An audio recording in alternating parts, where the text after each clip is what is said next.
I have no problems to use it, but most of the children have no real difficulties with this high fever.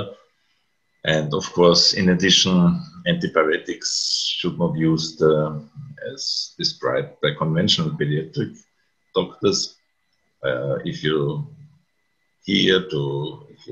listen to scientific pediatric doctors, you will find pediatricians, you will find that they also recommend to neglect antibiotics. And also antibiotics, you know, I think antibiotics work very well if there are some special bacteria present.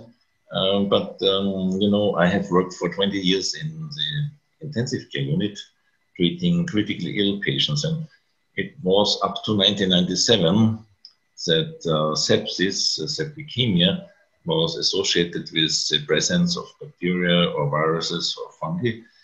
And only in 1997, a striking paper was published saying that only in about 30% of critically ill patients suffering from septicemia, bacteria, viruses, and fungi might be found.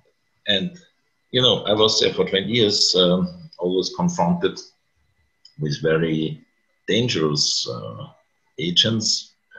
And, I never suffered from a very severe disease or septicemia, which means I think it's primarily the immune system or the immune response which is responsible for a good health, and bacteria only will invade you when your immune system is disturbed. So I think it's a high fever and the sudden end of fever.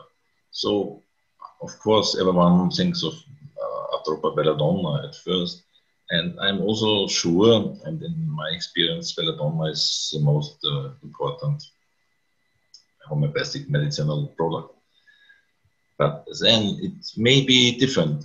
I have treated a child, and this child obviously was somewhat jealous on the father. So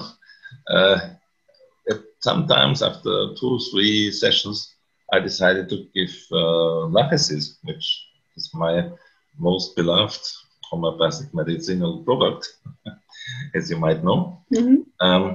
This child now has no fever for, I don't know, 3 months or whatever, or even more.